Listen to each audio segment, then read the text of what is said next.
Olá, turma. Vamos começar aqui nossa aula 4, que é uma aula que vai se destinar às últimas partes do artigo científico, que é a parte de conclusão e referência. E eu vou falar também um pouquinho sobre maneiras, né? Fornecer algumas orientações de como se evitar o plágio em trabalhos científicos. Então, vamos falar da conclusão ou considerações finais, né? Depende da revista, como é que a revista coloca, mas a conclusão você vai escrever aquilo que você conseguiu contemplar a partir do teu objetivo geral, né? Você pode botar também na sua conclusão se existe alguma limitação, né, que pode ter surgido ao longo da tua pesquisa.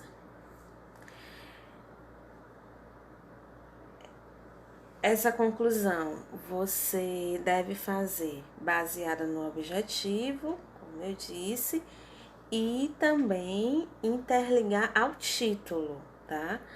Daí a importância da criação do título, né? Do título tem que realmente ter a ver com a pesquisa que vocês fizeram, certo? É a parte final do texto, na qual são apresentadas as conclusões correspondentes aos objetivos. Na maioria das vezes, retoma-se a ideia apresentada na introdução, mas com uma ênfase conclusiva. A conclusão representa a resposta do autor ao objetivo da investigação, ligando-se o desfecho com a questão que motivou a pesquisa. Segundo Pereira, é uma definição ótima aí para a conclusão. Aqui está o exemplo de uma conclusão em um dos artigos da revista Soma, né? Olha como é que o autor começa. Fala em um dos momentos. Assim, este estudo alcançou seus objetivos propostos, de analisar razões para além de alcançar como resultados então ele conclui que o objetivo que ele propõe foi válido, né? E ainda ressalta aí, né?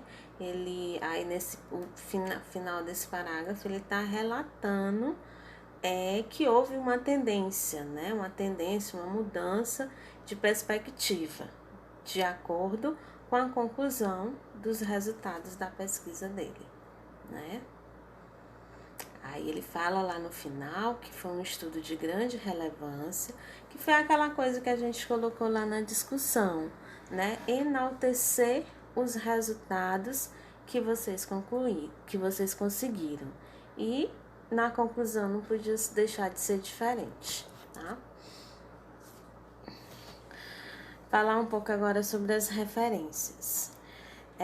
Algumas dicas. Evitem o excesso de autocitação, tá? Cite referências que sejam relevantes para aquele tema que vocês estão propondo e, de preferência, que sejam referências atuais, tá? Geralmente de 1 a 2 páginas, tá? Ótimo demais. Não tem uma quantidade fixa de referência. Às vezes você encontra aí vídeos na internet que diz, no mínimo 10, no máximo 20. Não tem uma quantidade assim certa.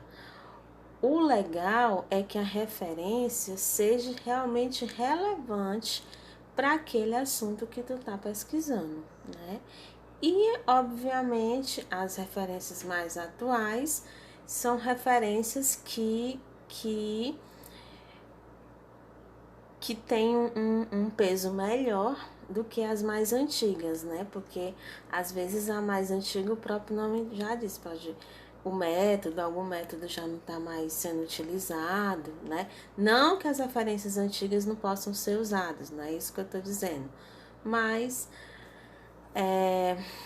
de preferência use as mais atuais naquele tema que você está propondo a pesquisar, né? E, obviamente, essa quarta dica aí é extremamente importante. Liste todas as referências que vocês usaram, tá ok? Liste todas as referências que vocês usaram, tanto na introdução como na discussão, tá? Cuidado, essa é uma parte chata de se fazer, porque tem muitas regrinhas, mas com certeza é uma parte que os revisores do teu artigo, eles vão conferir, tá certo? As referências têm que ser de acordo com a ABNT, tá? Aí eu coloquei a norma mais atual, a 6023, tá? Edição de 2018. E eu vou falar aqui de algumas delas, porque é um documento enorme, né? A gente não tem esse tempo para discutir cada uma e também a aula ficaria ficaria muito monótona.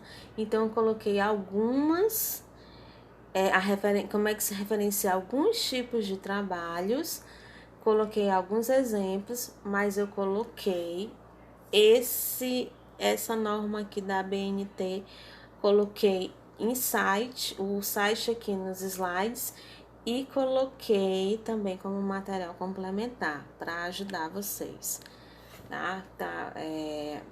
Muda muito também se você a referência de um material físico, né, que você for ler, para um material eletrônico. Então, tudo tem lá nessa norma que está sendo disponibilizada aí para vocês como material complementar em PDF, que vai ser postado lá na plataforma. E, aliás, que já foi postado, né? E tá aqui o site também, aqui nos slides. Então, a referência. A referência, ela é constituída de elementos que são essenciais, podendo ser acrescidos de elementos complementares. Esses elementos essenciais e complementares, eles são retirados do próprio documento que você está usando para referenciar o teu texto, tá?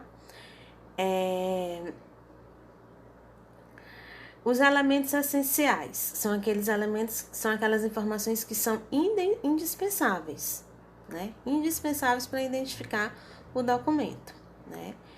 E os elementos complementares são elementos que vão permitir que você caracterize melhor o documento para que ele possa ser encontrado posteriormente para a pessoa que tá lendo o teu trabalho. Coloquei aqui exemplos de monografia. O que na BNT eles consideram a monografia como, nessa parte aqui de referência. Inclui livro, inclui manual, inclui guia, catálogo, enciclopédia, dicionário, trabalhos acadêmicos como tese, dissertação, TCC, entre outros, tá? Os elementos essenciais para a monografia, no todo aí, de acordo com a regra, são o autor, obviamente, o título, obviamente, o subtítulo, se houver, a edição, se houver, o local, a editora e a data de publicação. Aí, quando necessário, acrescenta-se elementos complementares que vão melhorar na identificação desse documento, né? Então, esse primeiro exemplo aí tá o exemplo de como se referencia uma monografia usando os elementos essenciais, e logo embaixo tem o exemplo de como se referencia os elementos complementares.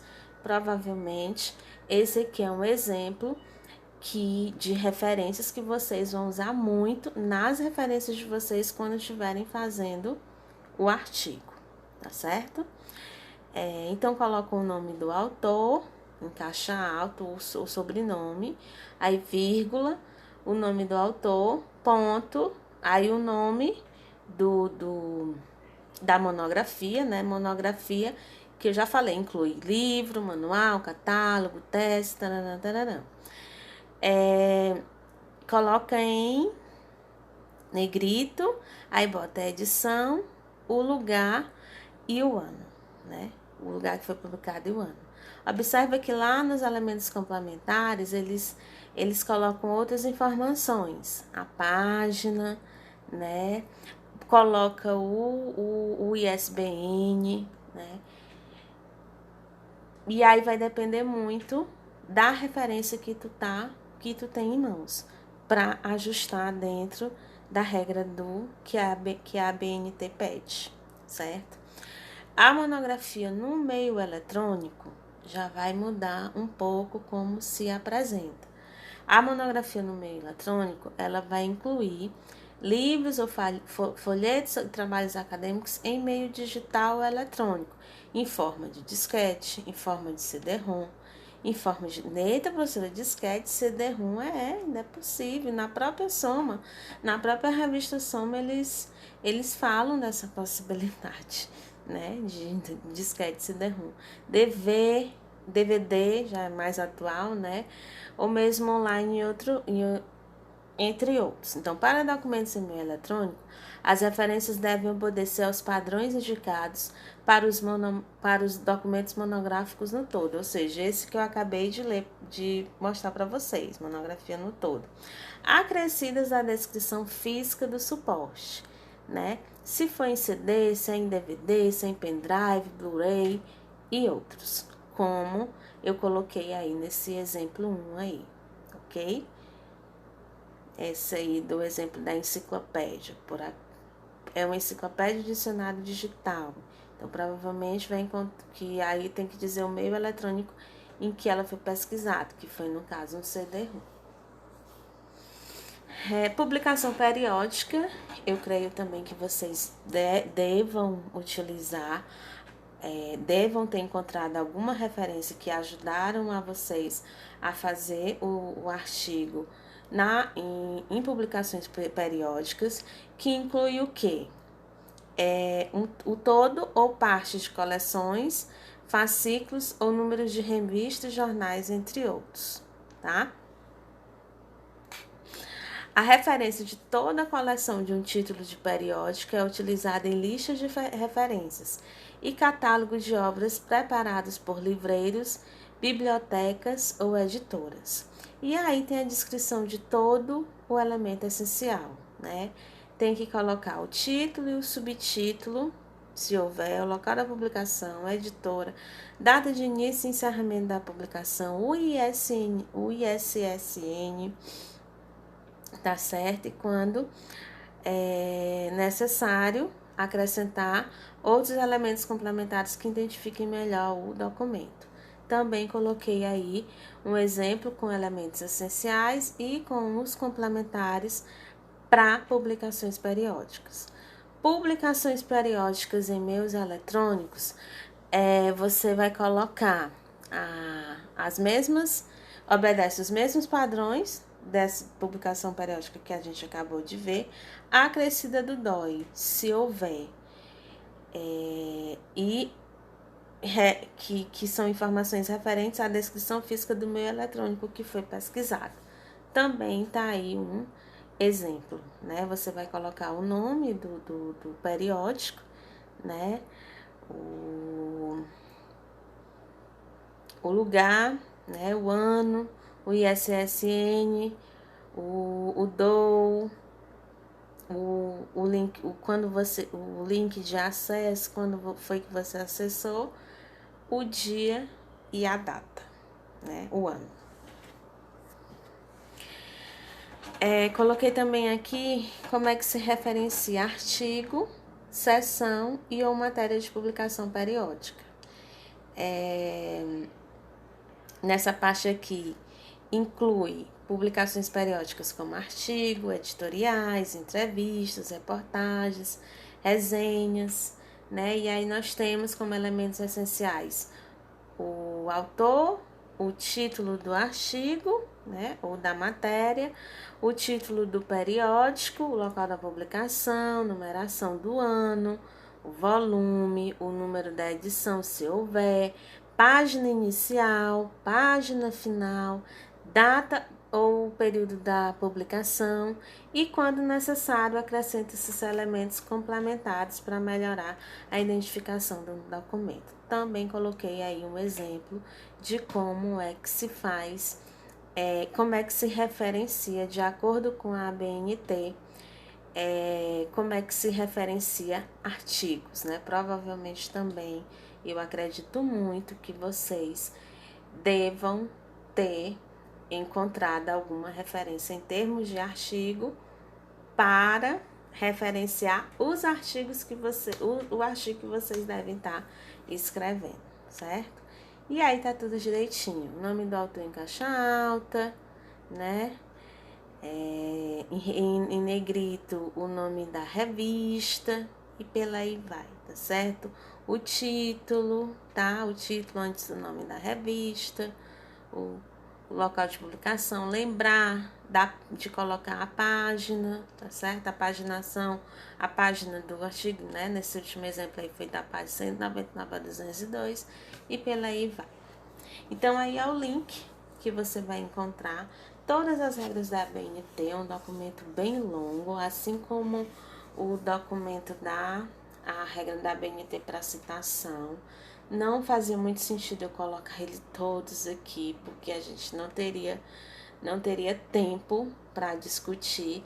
Então, como cada um vai fazer um tipo de citação, como cada um vai fazer um tipo de referência, você vai lá e procura no documento qual é a regra para o tipo de citação e tipo de referência que vocês estão utilizando no momento para fazer essa parte de referência aqui do artigo de vocês. Então, novamente eu peço que vocês não deixem de colocar nenhuma referência que você usou, tá certo? Para vocês não terem problema com o não aceite do artigo de vocês por conta disso, e que vocês sigam realmente, sejam bem criteriosos nessas regras da ABNT, porque realmente são bem chatinhas, são muito detalhistas, mas são necessárias, tá? São necessárias. Então, além do site, aí eu tô mandando como material complementar na plataforma. E na soma, ela coloca em uma das suas regrinhas bem claras como é que ela quer as referências, né? Inclusive, ela fala que aceita materiais como vídeos, DVDs, CDs, né? Sites, bases de dados, monografias, fotos, filmes, tudo tá aí. E todo esse material tem lá na ABNT como referenciar, tá certo? E aí ela coloca como que é a formatação também no item 9.1. Pessoal, como eu falei na primeira aula, nem todas as regrinhas da revista eu coloquei aqui explícita nos slides, porque a gente também não dispõe de tanto tempo assim. Mas eu acredito que essa altura do campeonato, vocês já sabem chegar em todas as regras de submissão, já devem ter dado uma olhada, já devem ter corrigido alguma coisa que vocês já tenham escrito de acordo com a revista quer. Acredito que agora já é o momento que vocês já conhecem o site da revista de cabo a rabo, vamos dizer assim. Acho que já podem pensar em fazer o cadastro, já que já está direcionando, que é como se fosse para o final da escrita do artigo de vocês. Afinal, a gente falou aqui das duas últimas partes, conclusão e referência. Então, no mais, queria só falar mais de 10 passos aqui para... Alguns passos a gente já comentou, mas só para sistematizar. Decida o objetivo do artigo de vocês. Acredito que essa altura do campeonato todo mundo já decidiu. Escolha o periódico já foi escolhida aí a soma, né, por orientação do Instituto. Una-se de guias que facilitem a redação, as bibliografias, né? Vai atrás do objetivo, palavra-chave e vai atrás das referências. Começa a pesquisar. Redige a estrutura do artigo. Então, assim, acho que a partir do título e do objetivo, muito embora eu tenha chamado aula 1, aula 2, aula 3, aula 4, eu fui seguindo a ordem do artigo, não quer dizer que é a tua ordem de escrita. Então, por exemplo, a gente começa a pensar no título, no objetivo, e a partir daí a gente vai montando a introdução, né? Aí, concomitante, a gente, e muito embora o objetivo seja a última coisa da introdução, né? Aí, concomitante, a gente já pode, naquele dia que a gente estiver cansado, que a introdução não tá saindo de jeito nenhum, a gente já vai pensando em escrever a metodologia, que é uma parte mais fácil, teoricamente, e aí isso aí já puxa. Eu fiz essa coleta de dados aqui em termos de entrevista, eu acho que vai ficar legal eu fazer em forma de uma tabela. Já vou construindo uma tabela como resultado, e aí no fim das contas você vai só ligar. Eu acredito que você deixa a parte mais difícil para o final, que é a discussão, né?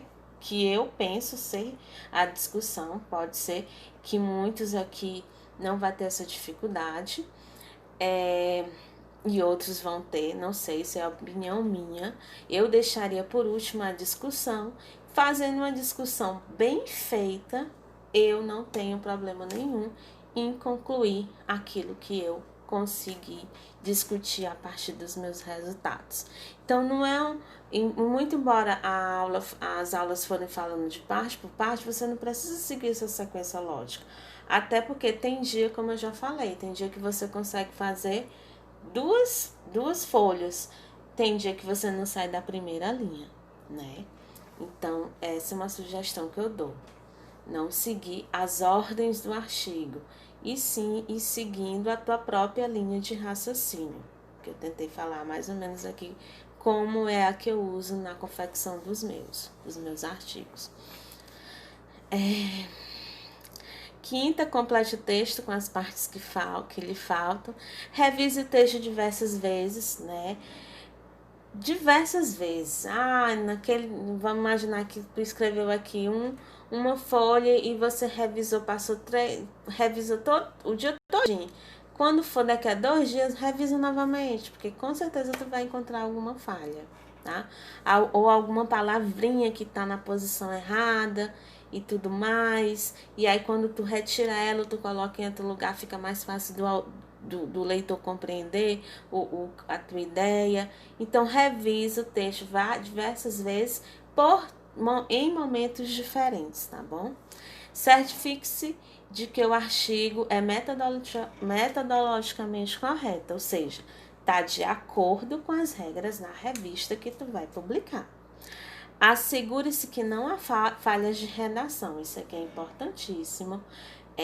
Usar o corretor o corretor do computador de forma correta, tá, pessoal? Inadmissível erros de português, né? Então, tenham, caprichem, façam com atenção, peça para outra pessoa ler. Se alguém tiver os professores aí na área de português, que você tá com a dúvida, naquela regrinha que a gente sabe que é uma língua muito rica, o nosso português, mas isso aqui é uma parte, esse item 8 aqui é importantíssimo. E aí, feito tudo isso, submete o artigo para publicação, tá? Se cadastra lá na revista e tudo. E manda aquele teu trabalho que tirou tanto teu sono nesses dias, tá? Com certeza vão ser dias, alguns dias vão ser bem estressantes, porque escrever não é fácil, escrever é difícil mesmo. E depois, se o artigo não for totalmente aceito de primeira, ou ele voltar para você fazer uma nova análise, relaxe, né?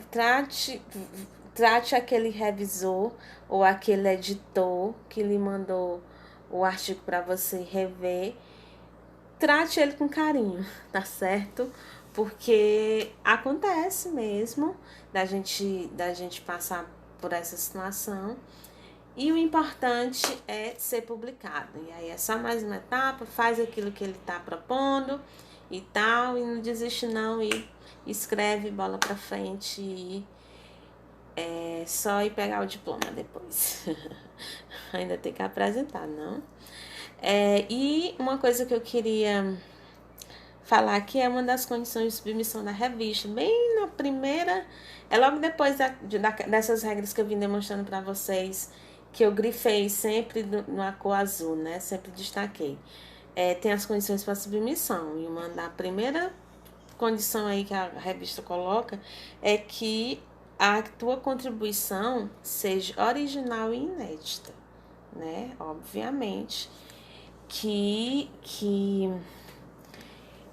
o teu resultado tem que ser inédito e tem que ser original, ou seja, evitar plágios, né? Trabalhos acadêmicos com plágios. A gente pensa que isso acontece só no meio escolar, no ambiente de escola e tudo, mas não é. Então, vamos manter atenção para essas 4 situações aí. O que é considerado plágio? Texto original reproduzido exatamente como aparece no livro e não é referenciado. Tá? Isso é plágio. Por quê? Porque o leitor vai entender, vai interpretar que é um texto de autoria daquele que escreve o trabalho. Por quê? Porque ele não referenciou. 2. Texto original reproduzido exatamente como aparece no livro e referenciado. Quando se escreve um trabalho, a intenção é compreender a ideia do autor e dissertar sobre ela empregando as próprias palavras, não copiar literalmente. Professora, mas eu posso copiar literalmente? Pode, mas aí tem as regras da ABNT lá de citação direitinho, tá certo? Descrever com suas palavras o trecho do livro, porém não citar a referência. É mais ou menos a primeira situação. O leitor também vai interpretar que aquela ideia é de quem está escrevendo, tá certo? E aquele trecho não é sua ideia, você pegou de alguém, então é plágio. Transcrever vários parágrafos referenciados do trabalho de um determinado autor sem referenciar esse trabalho. Plágio. Então, tem que ter cuidado, certo? Isso aqui é até crime, tá, pessoal? Plagiar trabalhos de outras pessoas é considerado crime. E aqui eu dou a dica de alguns softwares que detectam plágio. Tenho aí esse primeiro é gratuito e esse outro já é pago, tá certo? Fica aí a dica para vocês. Aqui são as referências que eu usei nas nossas aulas e agora é mão na massa ou terminar já a massa, né? Porque aqui já tá sendo é para ser as dicas finais da confecção do artigo de vocês. Qualquer dúvida lá no chat da plataforma e no chat da plataforma que eu falo que tem aquele lugarzinho da gente de mandar mensagem, né? E a gente vai ter agora nossos encontros no chat, né? Vamos marcar. Ou se não, essa altura eu não sei se já vai estar marcado, porque eu gravo os vídeos com antecedência. Então, até mais, pessoal.